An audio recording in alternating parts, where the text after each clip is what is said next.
तथागत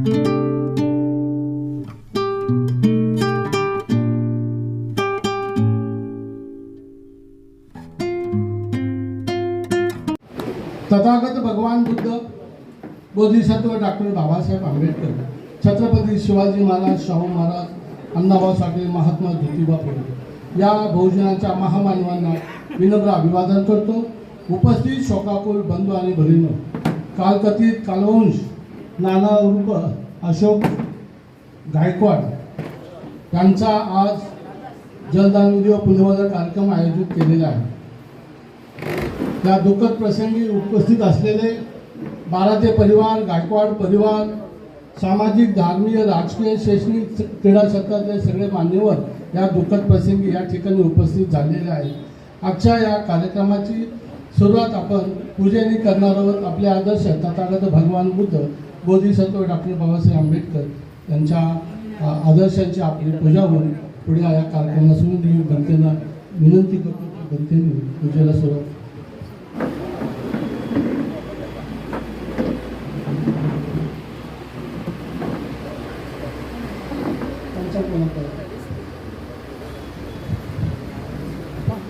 महाकारुणिक तथागत भगवान गौतम बुद्ध, परमपूज्य बोधिसत्व डॉक्टर बाबासाहेब आंबेडकर यांच्या प्रतिमांना आणि विचारांना अभिवादन करून आज आपण कालवश नाना गायकवाड यांचा पुण्याणमधून दिन या ठिकाणी संपन्न करतो. या कार्यक्रमाला आपण सुरुवात करत आहोत. सर्वप्रथम त्रिसण आणि पंचशील मी म्हणेल आपण सर्वांनी लागोपाठ म्हणायचं.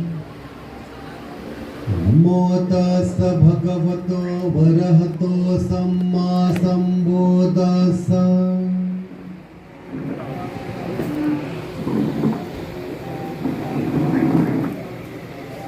नमो तस् भगवतो वरहतो सम्मा संबुद्धस्स.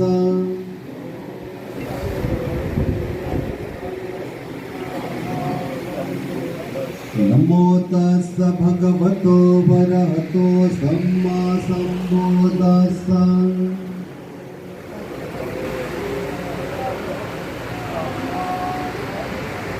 बुद्धं शरणं गच्छामि,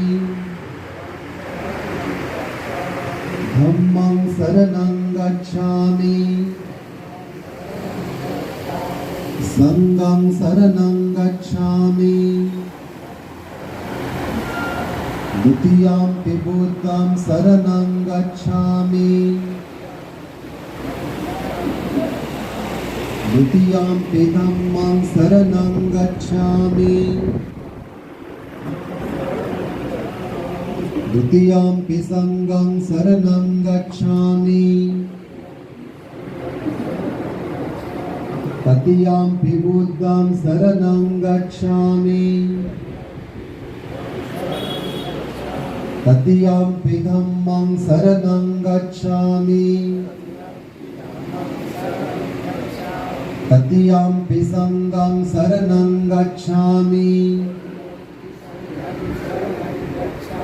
पानातिपाता वेरमणि सिक्खापदं समादियामि.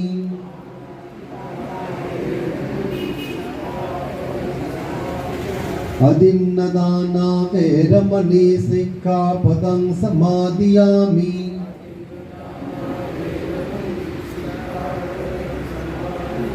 कामेषु मेच्छचारा वेरमणि सिक्खापदं समादियामि.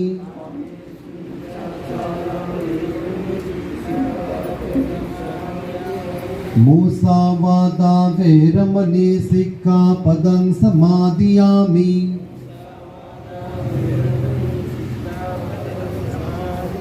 सूरामेरयमाज्जापमादठाना वेरमणि सिक्खापदं समादियामि.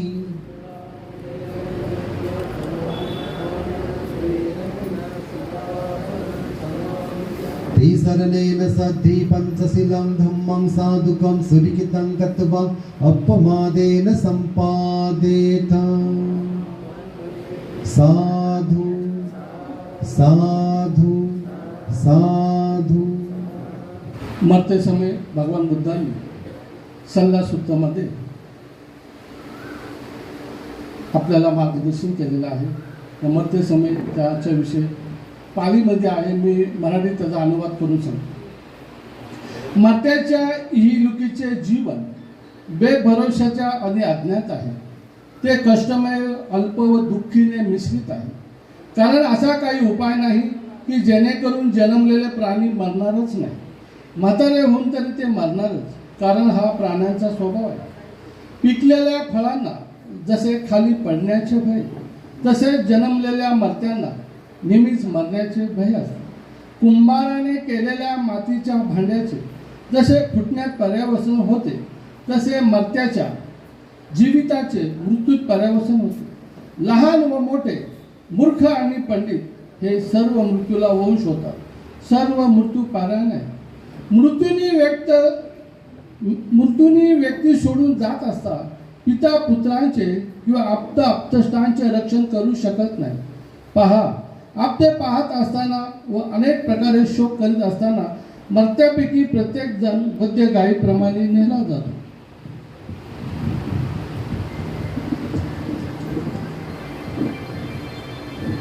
याप्रमाणे मृत्यूने आणि जरेने हा लोक घायल झाला आहे, हा एक लोक प्रकार आहे. हे जाणून शहाणे शोक करीत नसतात. ज्याला आलेला किंवा गेलेला मार्ग तुला ठाऊक नाही, ज्याचे दोन्ही अंतर दिसत नाही, अशा विषयी तू व्यर्थ शोक करतो. शोकापासून जर काही फायदा होण्यासारखा असेल तरच समोर वेडावून जाऊन आपणास कष्ट होऊन शहाणा माणसाने शोक करावा. पण रडण्याने आणि शोकाने त्याच्या चित्ताला शांती मिळत नाही, उलट दुःख वाढते व शरीरावर वाईट परिणाम होतो. आपण स्वतःला त्रास देणारा तो क्रूश आणि निस्तेज होतो. त्यायोगे मृत्यांना कोणत्याही प्रकारे मदत होत नाही, म्हणून शोक व्यर्थ होतो. शोक न सोडणारा प्राणी मरण पावल्यांची आठवण काढेल. शोकाला वंश होऊन अतिशय दुःख भोगतो. मृत्यूला वंश होऊन तडपणाऱ्या व आपल्या कर्मानुसार जाणाऱ्या मनुष्य प्राण्याकडे पहा.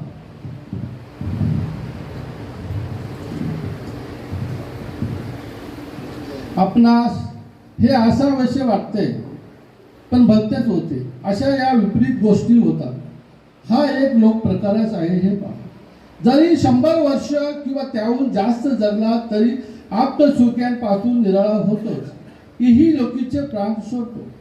म्हणून अनंतांचे वचन ऐकून आणि मृतांकडे पाहून व हा आता मला मिळणे कठीण असे जाणून शोक सोडून द्यावा. जसे पेटलेले घर पाण्याने विझवावे, त्याप्रमाणे धैर्यवान, सुज्ञ, पंडित आणि कुशल माणसाने उत्पन्न झालेला शोक वारा कापसाला उडवित तद्वत झटदशी नाहीसा करावा.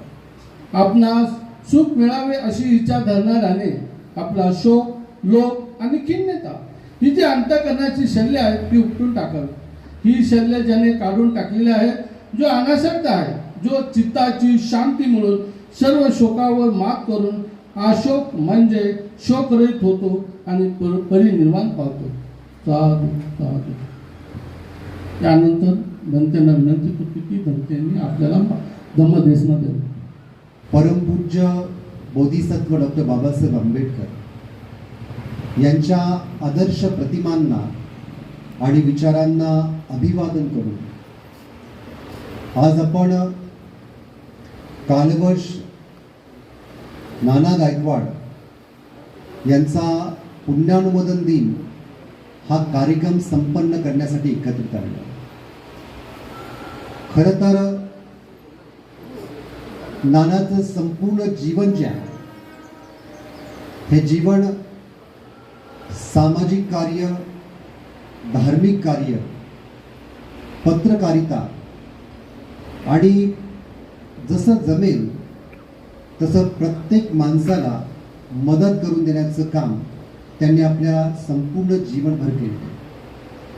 आपल्या सर्वांचा नानाचा जो परिचय आहे की दैनिक सम्राटचे बुलंद असे पत्रकार की ज्यांनी सम्राटची सुरुवात जेव्हापासून झाली तेव्हापासून पुणे शहरातल्या, पुणे जिल्ह्यातल्या आणि महाराष्ट्रामध्ये घडणाऱ्या अनेक अशा काही अन्याय अत्याचाराच्या संदर्भातल्या ज्या काही घटना आहे, या घटनेला वाचा फोडण्याचं, या घटनेला सम्राटच्या मुख्य ठळक बातमी सकट देण्याचं काम जे आहे ते नाना गायकवाडांनी केले. यामध्ये प्रामुख्याने खैरलांजी या ठिकाणी घडलेली घटना आणि त्या ठिकाणी झालेला प्रचंड मोठा अन्याय अत्याचार, एका कुटुंबाची झालेली वातावरण आणि त्या कुटुंबाला न्याय देण्यासाठी दैनिक सम्राटने लावलेल्या त्या काळातल्या ज्या बातम्या आहेत यातून एक प्रचंड मोठा समाज अन्याय अत्याचाराच्या विरोधात उभं करण्याचं काम दैनिक सम्राटचे संपादक बबन कांबळेजी आणि पत्रकार नाना गायकवाड, त्याचप्रमाणे दत्ता सूर्यवंशी, अंबाजी लोखंडे आणि त्या संदर्भात असणारे जे काही पत्रकार, या सर्व मंडळी त्या ठिकाणी. प्रामुख्याने या ठिकाणी सांगायचं असेल तर दुसरंही अशाच पद्धतीचं एक हत्याकांड या महाराष्ट्रामध्ये झालं होतं, ज्याला जवखेडा हत्याकांड म्हणत असतात. त्याची बातमी प्रत्यक्ष आम्ही नानासोबत मी स्वतः त्या ठिकाणी जवखेडा या ठिकाणी जाऊन त्या ठिकाणची पूर्ण बातमी नानांनी घेतली आणि ती बातमी त्या ठिकाणी घेतली. इतकंच नव्हे, विद्यार्थ्यांची स्कॉलरशिप असेल किंवा कुठल्याही महाविद्यालयामध्ये विद्यापीठामध्ये होणारे अन्याय अत्याचार, विद्यार्थ्यांची होणारी जी हेळसांड असेल त्या ठिकाणी नाना कोणत्याही प्रकारचं वेतन न घेता, कोणत्याही प्रकारचे पैसे न घेता स्वतः जाऊन तिथल्या प्रमुखाला भिडण्याचं, त्यांना प्रश्न विचारायचं आणि त्या प्रश्नाला ते सम्राटच्या माध्यमातून वाचा करून देण्याचं काम नाना हे खूप तळमळीने करत. मग प्रश्न पुणे विद्यापीठातील डॉक्टर बाबासाहेब आंबेडकरांच्या पुतळ्याचा असतो. त्या पुतळ्याच्या संदर्भात देखील नानांनी आणि या ठिकाणी राष्ट्रीय प्रवचक हा दिवा बाबूल सर बसलेले यांनी देखील हा प्रश्न लावून धरला आणि त्या ठिकाणी तो पुतळा बदलला आणि बेधड पुतळा बदलून त्या ठिकाणी चांगल्या पद्धतीचा पुतळा हा नानांनी आणि दिवा बाबूल सर यांच्या माध्यमातून त्या ठिकाणी पुन्हा बसण्यात आला. ही फार मोठी एक समाजाला कलाटणी देण्यासाठी केलेली कामगिरी या ठिकाणी आपल्याला नानाच्या माध्यमातून पाहायला मिळते. इतकंच नव्हे तर या संपूर्ण महाराष्ट्रात म्हणा, विशेषतः पुणे जिल्ह्यात म्हणा, जे लोक अंधश्रद्धेला खतपाणी घालत आहेत, जे लोक देवी देवतांची पूजा करत आहे, आपल्या लग्न पत्रिकेवरती जे लोक अमुक देवाची प्रसन्नता, तमुक देवाची प्रसन्नता अशा पद्धतीने बुद्ध धर्माच्या विसंगत असलेले जे लोक काम करत होते, जे की डॉक्टर बाबासाहेब आंबेडकरांच्या 22व्या प्रतिज्ञेच्या अनुसार होतं. नानांची तळमळ होती की 22 प्रतिज्ञांचं पालन काटेकोरपणे लोकांनी केलं पाहिजे आणि जिथे पुढे लोक असं चुकीचं वर्तन करत असताना दिसतील त्या ठिकाणी देखील नाना त्या सर्व लोकांची बातमी घेऊन, त्यांची पत्रिका घेऊन, त्याची एक वार्ता दैनिक सम्राटच्या माध्यमातून निर्भीडपणे, लोक आपल्याला बोलतील, मारतील, काही करतील, परंतु निर्भीडपणे नाना ती बातमी लावून देण्याचं काम करत होते. म्हणजे अत्यंत जोखमीचं काम, कारण की अनेक लोकांना या सगळ्या गोष्टी आवडत नाही आणि हे काम देखील नाना त्या ठिकाणी निर्भीडपणे करत होते. आणि या पद्धतीने अंधश्रद्धा निर्मूलन व्हावं, बुद्ध धम्माचं लोकांनी पालन करावं, डॉक्टर बाबासाहेब आंबेडकरांच्या विचारांचं पालन करावं, यासाठी अत्यंत तळमळीने नाना ह्या बातमी देण्याचं काम सम्राटच्या माध्यमातून करत होते. ज्या ज्या ठिकाणी त्यांना संधी मिळेल त्या ठिकाणी ते जाऊन स्वतः भाषणही द्यायचे, प्रबोधनही करायचे आणि तळमळीने लोकांना सांगायचे की हे सगळं सोडून द्या, ज्याच्यामुळे आपल्याला गुलामगिरी आली त्या गुलामगिरीच्या छायेमध्ये जाऊ नका. आपल्याला बाबासाहेबांमुळे, फुलेमुळे, शाहूंमुळे जे दिवस आपल्याला मिळालेले आहेत त्या दिवसांना जागा, बुद्धांच्या धम्माचं अनुसरण करा आणि आपल्या जीवनामध्ये हा जो शांतीचा मार्ग आहे, धम्माचा मार्ग आहे, लोकांना एकमेकांना मदत करण्याचा मार्ग आहे, अन्याय अत्याचाराला रोखण्याचा मार्ग आहे, या मार्गाचं जतन करायचं, संवर्धन करा. अशा पद्धतीचं नानाची भूमिका ही सर्वात पहिल्यापासून असते. म्हणजे यासाठी नानांनी खूप काही काम केलं. बौद्ध भिक्षूंच्या बाबतीत देखील नानांनी, तो भिक्षू कसाही असो, त्या भिक्षूला बल देण्याचं काम, त्याला टिकवण्याचं काम. म्हणजे या ठिकाणी आपण पाहतो की ज्या ठिकाणी भगवान बुद्धांची मूर्ती बसवलेली आहे, की जिसूस खिंडीच्या ठिकाणी भगवान बुद्धांची मूर्ती बसवलेली आहे, परंतु त्या मूर्तीला त्या ठिकाणी बल देण्याचं काम, सामाजिक प्रतिष्ठा देण्याचं काम सम्राटच्या माध्यमातून आणलं. वाडेगाव या ठिकाणी भगवान बुद्धांची मूर्ती बसवून त्या ठिकाणी विहाराची निर्मिती करत नाही. त्या ठिकाणी देखील बंतेजींना त्या ठिकाणी झालेला आमदाराच्या माध्यमातून जो अन्याय अत्याचार होता त्याला वाचा फोडण्याचं आणि त्या ठिकाणी बुद्धिविहार झालं पाहिजे आणि ते टिकलं पाहिजे, भिक्षू टिकले पाहिजे, भिक्षू वाढले पाहिजे, यासाठी देखील धार्मिक योगदान जे आहे ते देण्याचं काम देखील त्यांनी त्या ठिकाणी केलं. पुणे विद्यापीठामध्ये देखील नानांनी याच पद्धतीचं काम त्या ठिकाणी केलं की त्या ठिकाणी एक मोठ्या बुद्धविहाराची निर्मिती करत असताना त्याच्यामध्ये जे सातत्यपणा, त्या ठिकाणी कुलगुरूंना जाऊन भेटले. त्या ठिकाणी डॉक्टर विलास आढाव सर आहे, यांना सर्व माहिती आणि सरही त्याच्यामध्ये सहभागी होते. तर नानांनी सातत्य ठेवून जरी कितीही लोक त्या ठिकाणी ते बुद्धविहार होऊ नये यासाठी अनेक लोक प्रयत्नशील असताना देखील नानांनी त्या बुद्धविहाराची निर्मिती करत असताना कुलगुरू सकट, कुलसचिव सकट अनेक लोकांना धारेवर धरलं. आणि इतकंच नव्हे, त्यावेळेस छगन भुजबळ देखील आले होते. छगन भुजबळ देखील त्यांनी या प्रश्नाच्या संदर्भात पुन्हा पुन्हा विचारणा केली आणि बुद्धविहाराची निर्मिती त्या ठिकाणी करून घेतली. म्हणजे सांगण्याचं तात्पर्य एकच आहे की नानांनी जे त्यांचं सामाजिक, धार्मिक, शैक्षणिक किंवा अन्याय अत्याचाराच्या विरोधात दैनिक सम्राटच्या माध्यमातून पत्रकारिता करता करता जे काही योगदान त्यांना करता आलं ते सर्व योगदान त्यांनी केलं. परंतु हे सगळं करत असताना नानाची जी परिस्थिती जी होती ती अत्यंत भयानक अशा स्वरूपाची. नानांना मी अतिशय जवळून पाहिलं की माझ्यासोबत नाना नियमित राहायचे. जवळजवळ एक 10 ते 15 वर्षाचा कालावधी हा माझा नानांच्या सोबत गेला. तर नानांची घरची परिस्थिती अत्यंत हालाकीची. दैनिक सम्राटच्या माध्यमातून ज्या जाहिराती मिळतील त्याच्या माध्यमातून जे काय थोडंसं जे काय आमदनी मिळेल त्यातूनच त्यांचा आपला प्रपंच चाललेला असायचा. आणि यातून ते आपलं जीवन जे आहे, आपल्या मुलीचं शिक्षण असेल किंवा घरची जी काही आपली रोजची जी काही जीवन पद्धती आहे ती भागवण्याची काम करायचं असेल तर ते नाना प्रामुख्याने करत असताना अत्यंत हालाकीचे दिवस देखील मी त्यांचे त्या ठिकाणी पाहिले. आणि अशा परिस्थितीमध्ये जिद्द ठेवून आपल्या मुलीला ग्रॅज्युएट करायची, आपल्या मुलीला शिकवायचं. तिला सुरुवातीच्या काळामध्ये ज्यावेळेस काम म्हणजे ग्रॅज्युएट होण्याच्या अगोदर तिला काम यावं म्हणून जसं वर्तमानपत्र हे कमी झालं लोकांमध्ये वाचायला, म्हणजे प्रिंट माध्यमे कमी वाचण्यात येऊ लागलं आणि व्हिडिओचा जमाना आला, यूट्यूब चॅनलचा जमाना आला, सोशल मीडियाचा जमाना आला. त्या काळात त्यांनी देखील स्वतःचं सम्राट नावाचं चॅनल उभं केलं आणि आजारपणात त्यांची मुलगी निकिता आईला घेऊन ते अनेक ठिकाणी न्यूज बनवण्यासाठी जात असत. त्याचा पत्रकार संघ या ठिकाणी यादवजी आहेत, त्या भुजबळजी आहेत किंवा आव्हाडजी आहेत, भरपूर सर्वजण आहेत की ज्यांनी मूकनायक पत्रकार संघ स्थापन करून या माध्यमातून काम करायला सुरुवात केली होती. तर खूप काही गोष्टी या नानाच्या सांगण्यासारख्या आहेत. अत्यंत तळमळीतून कुटुंबाची ही जोपासना करत असताना, अनेक हालअपेष्टा सहन करत असताना त्यांनी आपलं संपूर्ण जीवन या आंबेडकरी चळवळीसाठी दिलं. खरोखर चळवळीच्या प्रती निष्ठा, विश्वास आणि श्रद्धा असलेले असे नाना गायकवाड होते. आपण त्यांची ओळख नाना गायकवाड म्हणून त्यांना ओळखतो. सतत हसणारे, इतरांना हसवणारे, वेळ प्रसंगी कठोर पण बोलणारे, दुसऱ्यांचं मन पण दुखावणारे, मात्र सतत हसत ठेवणारे असे नाना गायकवाड हे आज आपल्यातून निघून गेले.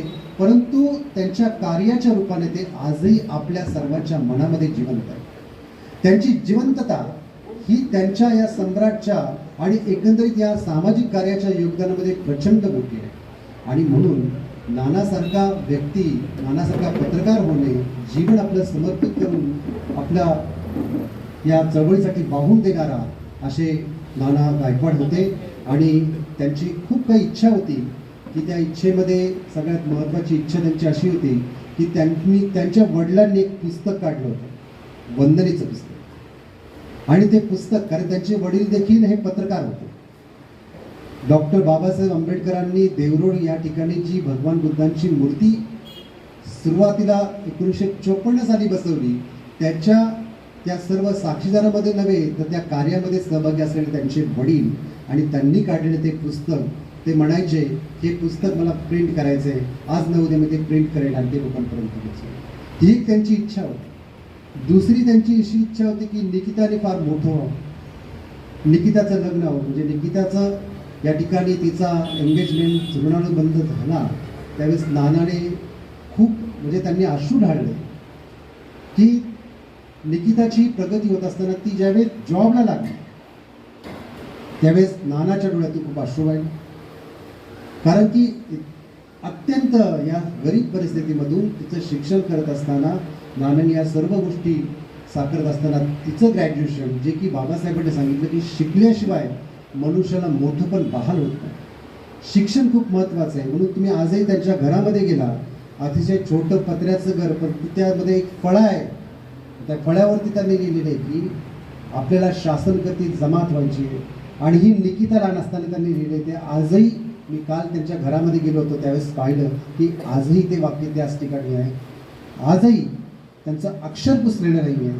आणि अशा पद्धतीने नानाची जी निष्ठा होती ती निष्ठा प्रचंड मोठी होती. आणि या कुटुंबाला घडवत असताना त्यांनी जे अत्यंत अंगावरती काढलेलं आजारपण, मणक्याचा झालेला त्यांना आजार, परंतु अंगावरती काढत काढत 10 ते 15 वर्ष त्यांनी असंच काढलं. पण त्याचा 5 ते 7 वर्षामध्ये इतका जोर वाढला की नानाचे पाय हे चालण्याशी झाले, व्हीलचेअरवरती ते बसले. ऑपरेशन म्हणजे अनेक वेळा त्यांनी ॲडमिट केलं, अनेक वेळा मी स्वतः त्या ठिकाणी गेलो. YCM या हॉस्पिटलमध्ये गेले असताना त्या ठिकाणी काही काही डॉक्टर ट्रीटमेंट करायला येत नव्हते,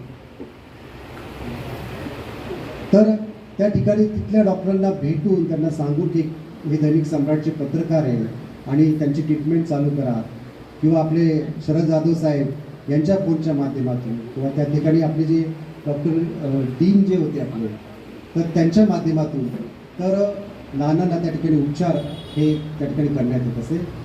तर सांगायचं तात्पर्य असं की नानाची जी काही प्राणज्योत आहे ही तेव्हाच ही खूप अत्यंत मालवण्याच्या स्थितीमध्ये झाली होती, परंतु नानांनी 5-7 वर्ष कसं तरी आपलं जीवन काढलं आणि त्यानंतर फारच त्यांची जराजर्जर अशा पद्धतीची अवस्था व्याधीमुळे झाल्यामुळे त्यांची प्राणज्योत 1 एप्रिल रोजी त्या ठिकाणी मालवलेली आहे.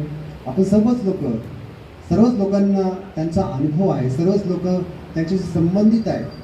आणि सर्व लोक म्हणजे या ठिकाणी भारतीय बौद्ध महासभा, त्रिरत्न बौद्ध महासंघ, भिक्खू संघ, किंवा सामाजिक काम करणारे, धार्मिक काम करणारे, किंवा जी कोणी सर्वच लोक त्याच्याशी संबंधित आहेत आणि सर्वच लोक त्यांना श्रद्धांजली अर्पण करण्यासाठी या ठिकाणी आलेले आहेत. निश्चितपणे याला पुण्य म्हणतात. पुण्य दुसरं तिसरं काही नाही, आपलं सर्व योगदान समाजाच्या प्रती देणं, सोबत आपलं कुटुंब जे आहे कुटुंबाचा विकास करण्यासाठी देखील तितकंच मानसिक आणि शारीरिक धैर्य त्या कुटुंबाला देणं, आणि एकीकडे समाजाचा विकास, दुसरीकडे कुटुंबाचा विकास, अशा दोन्ही स्तरावरती काम करत असताना माणूस जे आहे तो अगदी थकून जातो आणि त्याचं जीवन जे आहे ते अस्तव्यस्त होत जातो. अशाच परिस्थितीमध्ये नानाचा हा शेवट झालेला आहे. आणि म्हणून त्यांच्या या पुण्याला आपण अनुमोदन करायला. पुण्य म्हणजे काय, जे कर्माने तयार, कर्म जे माणूस करतो त्या कर्मातून जी काही वाढ होत असते.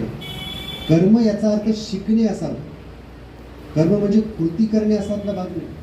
माणूस सतत कृती करतो, परंतु शिकणे ही त्याच्यातली मोठी प्रक्रिया आहे. आणि शिकल्यानंतर मग कृतीमध्ये आणणे ही त्याची दुसरी प्रक्रिया. म्हणून भगवान बुद्ध म्हणतात की कर्म जे आहे हे सत्कर्म आपण केलं पाहिजे.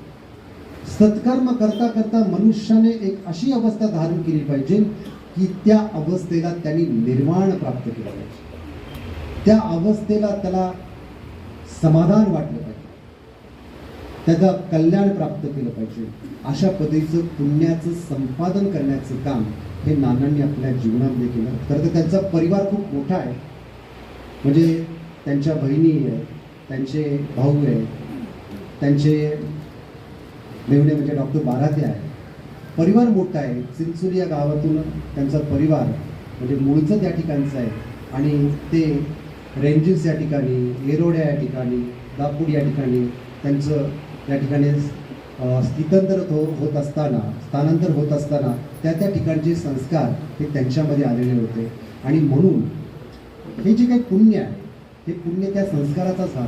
बघा, पूर्वी रणजिसला एक धार्मिक चळवळ होती, आंबेडकर सोसायटीमध्ये एक सामाजिक चळवळ होती, किंवा संपूर्ण पुण्यामध्ये आपण ज्यावेळेस फिरायचो तर त्या ठिकाणी धार्मिक, सामाजिक आणि राजकीय देखील याचं एक प्रमाण ठरलेलं होतं. आणि त्या पद्धतीने लोकांची निष्ठा पण होती, त्यांची श्रद्धा पण होती, आणि त्या पद्धतीने लोक एकमेकांना मदत पण करत होते. परंतु आता असं वातावरण राहिलेलं नाही. आता वातावरण फार बदललेलं आहे. एखादा व्यक्ती दुसऱ्या व्यक्तीला ज्यावेळेस फोन करतो आणि म्हणतो की आपल्याला असा असा कार्यक्रम करायचा आहे, त्यातला दुसरा व्यक्ती म्हणतो त्यातून फायदा काय, किती पैसे आपल्याला भेटतील, किती पैसे लावायचे, किती कमाई आपल्याला होईल, या पद्धतीची लोकांची विचारणा आहे. आजच्या काळात जर आपण एखाद्या व्यक्तीला जर म्हटलं की अमुक व्यक्ती खूप चांगलं काम करतो, तेव्हा तो व्यक्ती म्हणतो कोण कसलं चांगलं काम करतो, काही चांगलं काम करत नाही, त्या व्यक्तीचं अजिबात काही चांगलं काम नाही आहे, त्याचं असं समस्या आहे. आजच्या काळामध्ये माणसे एकमेकांशी चांगलं बोलतच नाही. काही कारण नसताना माणसे एकमेकांची द्वेष करतात, काही कारण नसताना माणसे एकमेकांच्या ईर्ष्या करतात. आणि ही ईर्ष्या, हा द्वेष, निंदा, नालस्ती हे सर्व आपण आपल्यामध्ये संस्कार म्हणून निर्माण करतो. याचे संस्कार आपल्यामध्ये होत आहे आणि या संस्काराची सायकोलॉजी आपली बनत आहे. म्हणून आजच्या काळामध्ये जर आपण जर पाहिलं तर चळवळ म्हणत असताना तर फक्त चळवळ शब्द आपल्याला पाहायला मिळतो. आणि माणसं एकमेकांची प्रति जितका निंदा नालस्तेनी, एकमेकांच्या प्रति जितक्या विरोधी मतमतांतरांनी भरले असते, त्यावेळेस बाबासाहेब असं म्हणतात की अशा विभिन्न मतमतांतरांचा जर समाज असेल तर त्या समाजाची अनेक शक्ल पडतात आणि अनेक शक्ल पडलेला समाज कधीच एकजिन्सी राहत नाही. असा एकजिन्सी नसलेला विभिन्न मतांचा समाज हा केवळ आणि केवळ एकमेकांना विरोध करू शकतो, दुसरं काहीच करू शकत नाही. अशा प्रकारची परिस्थिती ही आजच्या काळामध्ये आपल्याला सगळ्याच ठिकाणी पाहायला मिळते. आणि म्हणून आपल्या सर्वांना बदलणे खूप आवश्यक. बदल हा भगवान बुद्धांमुळेच होऊ शकतो, बदल हा बाबासाहेबांच्या विचारांमुळे होऊ शकतो. कारण की बाबासाहेब असं म्हणतात की प्रत्येक समूहामध्ये अशा पद्धतीची परिस्थिती तयार होते की ज्या समूहाचा विकास होत नाही, ज्या समूहाचे कोणते स्वप्न नसतात, ज्या समूहाला कोणतं विजन नसतं, ज्या समूहाला कोणतं ध्येय नसतं, जो समूह फक्त आणि फक्त भूतकाळामध्ये, इतिहासामध्ये झालेल्या घटना सांगत राहतो, जो समूह इतिहासामध्ये रमायला त्याला खूप आवडतं, जो समूह फक्त आणि फक्त भूतकाळातल्या आपण केलेल्या गौरवाचा इतिहास सांगण्यामध्ये रममाण असतो, असा समूह हा नवीन परिस्थिती जी निर्माण होते, नाविन्यता ज्यावेळेस निर्माण होते आणि त्या नवनिर्मितीच्या गोष्टीशी निर्माण झालेल्या सर्व गोष्टींचं समायोजन करण्याचं सामर्थ्य ज्यांच्यामध्ये नसतं, असा समाज खुर्चीत ज्या पद्धतीने रिटायर झालेला माणूस बसतो आणि मरणाची वाट पाहतो, अशा पद्धतीने त्या समाजाची अवस्था होत असते. आणि ही सर्व अवस्था ही याचं प्रत्यक्ष अनुभूती आपण सर्वजण एकमेकांशी बोलत असताना घेत असतो. आणि म्हणून आजच्या या पुण्यानुमोदन दिनाच्या निमित्ताने आपण ही गोष्ट लक्षात घेणे खूप आवश्यक आहे. नानासारखा कार्यकर्ता होणे कठीण आहे, नानासारखा बाबासाहेबांना डेडिकेट समर्पित व्यक्ती होणे खूप कठीण आहे. आणि हा जर आजच्या काळामध्ये घडला तर बाबासाहेबांचं स्वप्न साकार व्हायला फार दिवस लागतात. म्हणून अशा पद्धतीचं पुण्य त्यांनी कमवलेलं आहे. या पुण्याला गती देण्याचं काम, भगवान बुद्धांचा शब्द मृत्यू नाही आहे, बुद्ध मृत्यू शब्द वापरत नाही. बुद्ध असं म्हणतात मनुष्य कालगत होतो, कालगत म्हणजे त्याचा काळ संपतो आणि तो गतिमान आहे. आणि तो गतिमान झाल्यानंतर त्याचं जे पुण्य, त्या पुण्याला एक पद्धतीने योग्य दिशा मिळवून देण्याचं काम जर कोणी करायचं असेल तर ते सर्वस्व आपण करायचं असतं. ते 3 प्रकाराने करतायत. पहिला प्रकार, आपण वंदना घेऊन त्याचे वेव्स तयार करून करू शकतो. वेव्स जे की मी बोलतोय आणि तुम्ही साऊंडमधून ऐकताय, मोठ्या आवाजात ऐकता, हे सगळं वेव्समुळे होतं, हे सगळं सायन्समुळे होतं. अशाच पद्धतीचे वेव्स, या वेव्सने या संपूर्ण या विश्वाची रचना केलेली आहे. या वेव्समुळेच पृथ्वीची फिरण्याची क्रिया चालली आहे. या वेव्समुळेच प्रत्येक ग्रह फिरत आहे. या वेव्समुळेच हे सर्व गॅलेक्सी चाललेली आहे. आणि या गॅलेक्सीच नाही तर आपण मनुष्य देखील यामुळेच चाललेला आहे. म्हणून मृत्यूच्या नंतर माणसाला गती जी आहे, या गतीला डॉक्टर बाबासाहेब आंबेडकर म्हणतात सद्गती अथवा सुगती. दुर्गती, सुगती, चांगल्या कर्माची आठवण जर आपण केली तर सद्गती होण्यासाठी ते कारणीभूत आहेत. दुर्गती जर आपण त्यांच्या चांगल्या कर्मांची आठवणच नाही केली, त्याच्या स्मृतीच आपण सांगितल्याच नाही, तेव्हा त्याची चर्चाच जर नाही केली तर दुर्गती प्राप्त होण्यासाठी त्या गोष्टी कारणीभूत ठरत असतात. आणि म्हणून सद्गती या समस्त चक्रवालामध्ये सद्गती प्राप्त होण्यासाठी आपण या ठिकाणी त्यांना ह्या पद्धतीची सुगती ही त्यांच्या या पुण्यकर्माच्या आधारे मिळावी म्हणून वंदना केली. त्यांच्या आठवणी श्रद्धांजली सभेमध्ये आपण सर्व लोक सांगणारच आहात. त्याच पद्धतीने आपण भावपूर्ण श्रद्धांजली अर्पण करताना जी 2 मिनिटं शांतता पाळतात. शांतता म्हणजे काय? शांतता या शब्दाचा अर्थ आहे की जिथे कुठेही भंग होत नाही, जिथे मनाची अभंग अवस्था तयार होते, जिथे सर्व संत अभंग अशा अवस्थेमध्ये बोलतात, ते सर्व संतांची वचनं जी आहेत ती सर्व संतांची वचनाला अभंग असं म्हटले. जिथे चित्त भंग नाही, जिथे द्वेष आणि मोह किंवा दुःख आणि सुख अशा प्रक्रियेमध्ये राहत नाही, अशा प्रक्रियेतून जे निर्माण होतं त्याला अभंग असं म्हणतात. तर 2 मिनिटं शांतता आपण म्हणत असताना जेवढी शांतता निर्माण होईल तितकं व्हायब्रेशन अनुभूती होईल. जितके व्हायब्रेशन अनुभूती येईल तितक्या त्या व्हायब्रेशनने त्यांना सद्गती मिळावी ही मनोकामना करायची असते. जगातल्या सर्वच धर्मामध्ये शांतता पाळण्याला खूप जास्त महत्त्व आहे. त्याचं कारण आहे. आणि म्हणून बुद्ध धर्मामध्ये देखील याच पद्धतीने मृत्यूच्या नंतर, मृत्यूला म्हटलं जातं की ज्याला आपण योग्य शब्द वापरला उत्तरभाव, आपण आपल्या पूर्वीच्या भाषेमध्ये त्याला उत्तरकारी असं म्हणायचं, पाली भाषेमध्ये त्याला उत्तरभाव असं म्हणायचं. आणि उत्तरभावानंतर अंतर्भाव, अंतर्भावानंतर परत पूर्वभाव, अशा त्या प्रक्रिया आहे, भव होण्याची प्रक्रिया. डॉक्टर बाबासाहेब आंबेडकर म्हणतात की प्रत्येक इलेक्ट्रिक फील्डसोबत मॅग्नेटिक फील्ड असतं. इलेक्ट्रिक फील्ड ऍक्टिव्ह होण्यासाठी मॅग्नेटिक फील्डच काम करतं. जर मॅग्नेटिक फील्ड नसेल, चुंबकीय क्षेत्र नसेल तर विद्युत क्षेत्र कार्यान्वितच होऊ शकत नाही, लाईट येऊ शकत नाही. मग हे मॅग्नेटिक फील्ड येतं कुठून असं बाबासाहेबांनी प्रश्न केलाय ती बुद्ध आणि धम्मामध्ये. आणि बाबासाहेबांनी त्याचं उत्तर दिलंय की हे कोणी सांगू शकत नाही ते कुठून येतं, पण त्याचं अस्तित्व असतं. त्याच्या अस्तित्वाशिवाय इलेक्ट्रिक फील्ड ऍक्टिव्ह होत नाही आणि इलेक्ट्रिसिटी निर्माण होत नाही. तसं बाबासाहेब म्हणतात माणसाच्या शरीरामध्ये जे आहे त्याचं चेतना जी आहे ही त्याची मॅग्नेटिक फील्ड आहे. त्याचं शरीर जे आहे हे त्याचं इलेक्ट्रिक फील्ड आहे. मॅग्नेटिक फील्डशिवाय इलेक्ट्रिक फील्ड चालू होत नाही. जसे डोळे आहेत, डोळ्यांना त्वचा आहे, त्या त्वचेतून फक्त पाहता येते, त्याच्यातून तुम्ही वास नाही घेऊ शकत. कान आहे आणि कानाच्या त्वचा आहे, त्याच्यातून तुम्ही ऐकू शकता, त्याच्यातून तुम्ही पाहू शकत नाही. नाक आहे, नाकाच्या आतमध्ये त्वचा आहे, त्यातून तुम्ही गंध घेऊ शकता, त्यातून तुम्ही ऐकू शकत नाही. जीभ आहे, जिभेच्या त्वचेने तुम्ही चव घेऊ शकता, त्यातून तुम्ही कोणत्याही पद्धतीने ऐकण्याची क्रिया नाही करू शकत. शरीरावरती स्किन आहे, त्याला तुम्ही स्पर्श अनुभवू शकता, त्यातून तुम्ही पाहू शकत नाही. प्रत्येक स्किनच्या भोवती त्या त्या क्षेत्राचं विज्ञान सामावलेलं आहे. विज्ञान याचा अर्थ कॉन्शियसनेस, जाणीव, ती त्या ठिकाणी सामावलेली आहे. म्हणून पाहण्याचं काम होतं, ऐकण्याचं काम होतं, स्मेल घेण्याचं काम होतं, रस टेस्ट करण्याचं काम होतं, स्पर्श होण्याचं काम होतं. आणि या सर्व क्षेत्रांचं जे संवेदनशीलता जी आहे ती संवेदनशीलता निर्माण होण्याचं काम मनामध्ये होतं, त्याला मनोविज्ञान असं म्हणतात.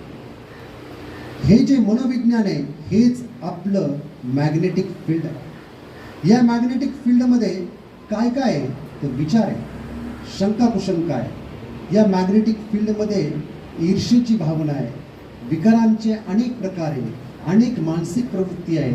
आणि या सर्व घेऊन आपण जीवन जगत असतो. हे कशाने ऍक्टिव्ह होतं? हे श्वासाने ऍक्टिव्ह होतं. श्वासोश्वास चालतोय म्हणून ते ऍक्टिव्ह होतं. आपल्या शरीरामध्ये आपण भोजन देतोय म्हणून शरीर ऍक्टिव्ह आहे. आपल्या शरीरामध्ये पाणी पितोय म्हणजे प्रमाणात पाणी, प्रमाणात भोजन, प्रमाणात श्वासोश्वास, प्रमाणात उष्णता, यामुळे शरीराची क्रिया चाललेली आहे. आणि ही क्रिया नुसती चाललेली नाही, ती बदलायची क्रिया चाललेली आहे. डोक्याचे काळे केस अचानक पांढरे होत आहेत. शरीर जे चालत असतं, पळत असतं, धावत असतं, हळूहळू त्याची शक्ती क्षीण होत चालते.